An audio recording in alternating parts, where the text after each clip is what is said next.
Hello, in this video we will discuss what is routing table and we will concentrate more on understanding the routing process. So guys, look here. Let's say this is a router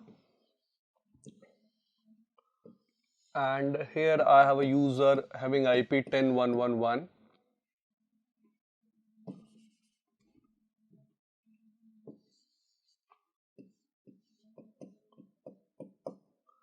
Let's say MAC address of this user is A. Here I have a server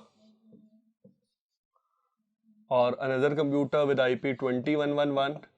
For example, MAC address is B. Now router interface is having IP 10.1.1.10. Let's say router interface is having MAC address X. This is interface number 1. This is interface number 2. This is having IP 20.1.1.10 and MAC address, let's say Y. So I'm just giving you a brief overview of how data will travel from this computer to this computer, so we can understand routing table in a more efficient and better way. So guys, if I talk about this communication, so first of all, as let's say we are trying to ping from 10.1.1 to 20.1.1. So as soon as you write this particular command in the command prompt, this computer will decide, yes, this IP belongs to a different network. Now first logic, whenever a computer is trying to communicate in a different network, it requires default gateway. Default gateway is exit point of a network. Or you can say default gateway is the address from where all the hosts inside the network will go outside that network. So first of all, this client should know default gateway. And default gateway is always router's IP address and it is 10.1.1.10. Now, what this user will do, this user will build a ARP request for default gateway to know the MAC address of default gateway, because it cannot reach directly to another user. So first of all, this user will send data to its default gateway, or you can say to the router, and router will forward that data to another user. So this guy will make the packet. So first of all, information will be related to ICMP. Because we are sending a ping packet, it will be echo request. Source IP will be 10.1.1.1. Destination will be 20.1.1.1.1. Source MAC will be A and destination will be X. So actually we are sending packet to default gateway. So this packet is received by router. The first thing that router will do under routing process is remove this layer 2 header. Router will remove the header. Now router will check. Do it knows about 20.1.1.1? Yes. Router has a directly connected network that is 21.1.0. So router knows how to forward data to this particular IP. So router also maintain a ARP table in which router will be having MAC address of this user. Now router send the packet from interface number 1 to interface number 2 and rebuilds the packet. So again information will be ICMP. Source IP will remain same 10.1.1.1. Destination 20.1.1.1 of this user. Source MAC will be router's exit interface MAC, that is Y, and destination will be MAC address of this user, that is B. And it will forward information to the user. In the same way, we will get back the reply. So here we have added one more thing, that whenever a router will forward an information, first of all, it will remove layer 2 header, and before sending the information on the link, it will add layer 2 header again.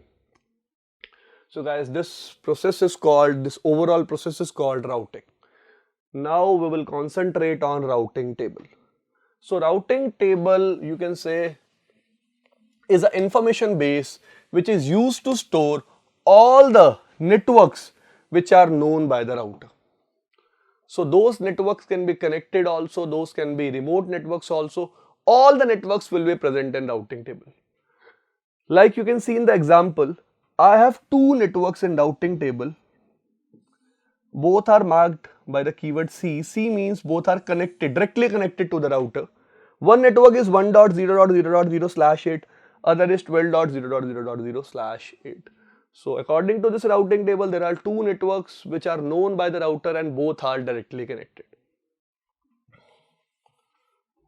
Now, what are some more things that you should remember while checking routing table?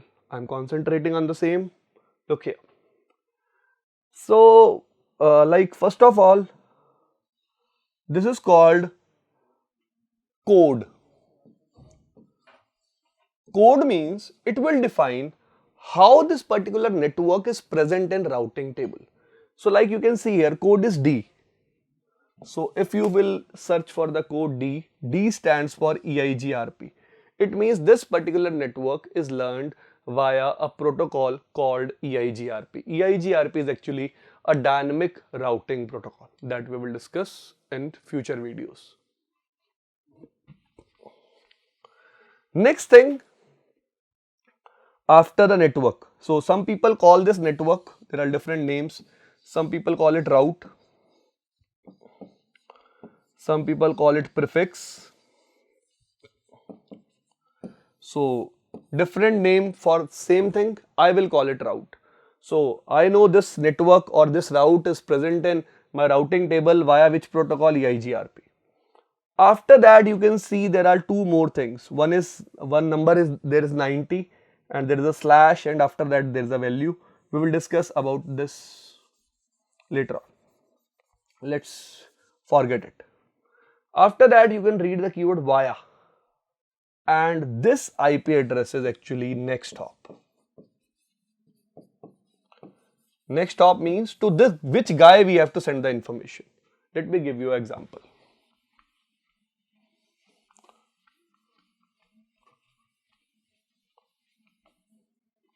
So look here, let's say this is R1, this is R2, this IP is 12111, this IP is 12112. Two routers are sharing the same network and this is user 101111, this is one more user 20111. So this is 10's network, this is 20's network. So let's say I am not using EIGRP, I am using a static route. So I will tell R1 that whenever you want to reach 20's network, go to R2. Go to R2 means go to next hop 12112. So for R1 next hop will be the interface IP address of adjacent router. So in the similar way, here is the next hop. So in dynamic routing, this next hop is calculated automatically by the routers, but in case of static routing, we have to define it manually. I hope the meaning of next hop is clear to you. Next hop means to which router we have to send the information. So we have few more things related to routing table. Let's see them one by one. Next concept is how a router makes forwarding decision. So first of all, router will receive packet on the interface and router will look in the routing table for the destination network. So if I have to explain the process, I will explain it like this. Whenever router will receive the packet, first of all it will check destination IP. So destination IP should be belonging to one of the networks present in the routing table. So there can be cases like if destination IP address matches a subnet. So if that subnet is directly connected, so router will check the ARP table and forward the packet to that particular interface to which it is connected. If it is not directly connected, now router will look for a remote network. Maybe it is learned via some protocol. If it is present via some protocol, again router will check the egress interface, or you can say router will check the next hop and forward the packet to that particular user or that particular router. If the information is not present, at last router will check gateway of last resort. What do you mean by gateway of last resort? So let me give you an example for the same. So let me complete this thing. If it is not matched with gateway of last resort, even drop it. Or if gateway of last resort is not present, then also drop it. If it is present, send it accordingly. So let me give you an example.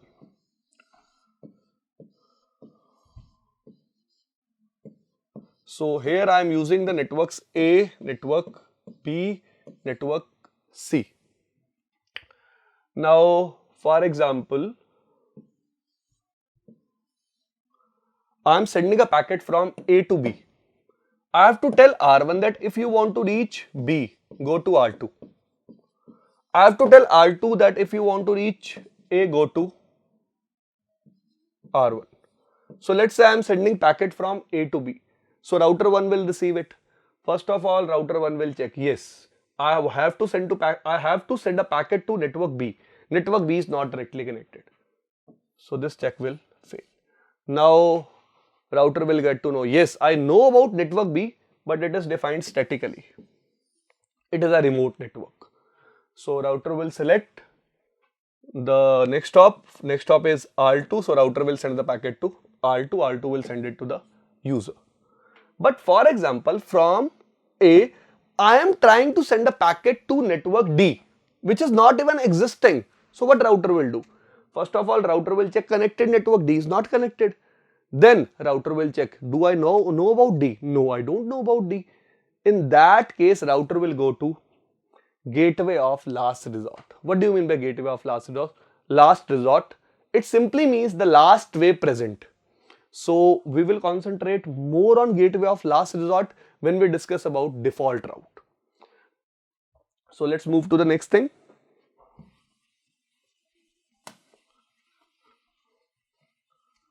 Next thing is longest prefix match.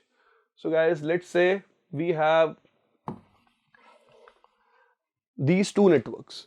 So like if you are good at subnetting, you can understand that this particular network is part of this network. But what I'm trying to tell you, these two are different networks for a router. Router will always treat them as different network. Let's say for this network next hop is D and for this network next hop is B. Now we have to understand which particular next hop will be used or which particular route will be used whenever router will receive traffic for a particular IP. Let's say router is receiving traffic for which Let's say router is receiving traffic for which IP 192.24.12.100. So what router will do? Router will perform longest prefix match. So this is the destination IP for example.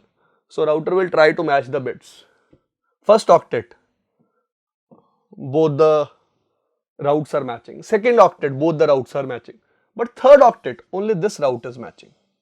So router will always use this particular route. It means router will send packet to next hop B. Because according to longest prefix match, 24 bits are matched with the second entry, but only 16 bits are matched with the first entry. So router will always use the second entry. Now you will ask me, Piyush, in which case first entry will be used? For example, user is sending traffic to 192.24.10.10. So in this case, if we will check, this particular entry will not match it. Only this entry will match it. Fine. So traffic will be forwarding using this particular route. So whenever router will receive traffic, it will match destination IP with all the subnets present in the routing table with a subnet with which it will match the maximum number of network bits. According to that particular network, it will forward the traffic. So I have some more things like administrative distance.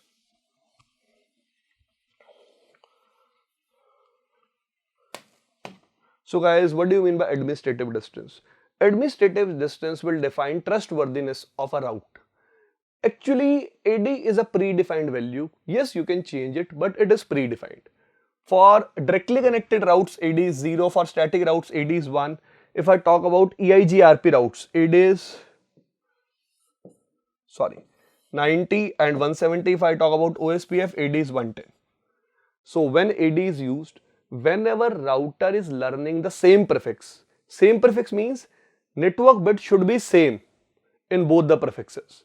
Let's say if I am saying 192.168.1.0/24, other prefix should also be 192.168.1.0/24. Now you will ask me how router will learn same prefix from two ends. Yes, it can. Let's say this is R1, This is R2. Here we have LAN B, here we have LAN A. On the above link we are running, for example, EIGRP. On the lower link we are running OSPF protocol.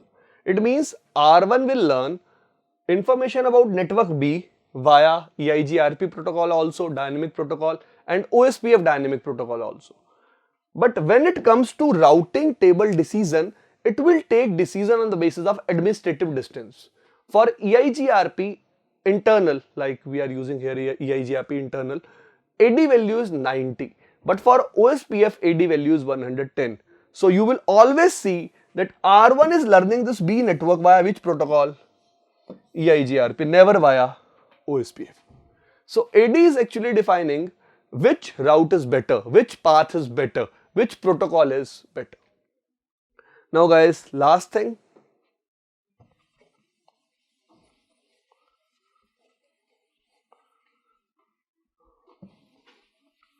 We call it metric, routing protocol metric. Every routing protocol has a different way of calculating the metric. What is metric? I will tell you.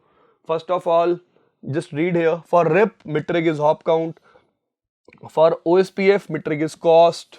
For EIGRP, metric is composite. It is calculated with the help of bandwidth and delay. But the question is, what is metric? Metric is used to decide best path when a router is learning same network via multiple routers in same routing protocol. Let me give you an example. For example, we talk from the perspective of RIP.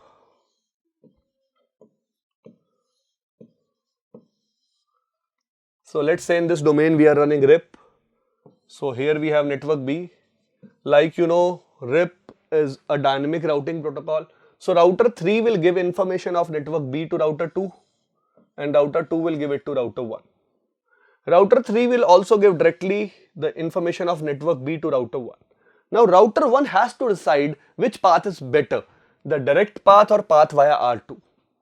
So to decide this best path in the same protocol, routing protocol will be using the concept of metric.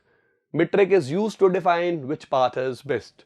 So in case of RIP, we have a concept of hop count. If I have to explain you, I will explain it like this.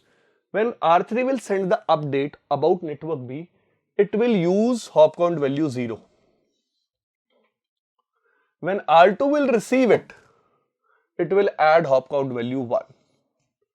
When R1 will receive it, it will again add hop count value 1. So total hop count value via R2 will be 2.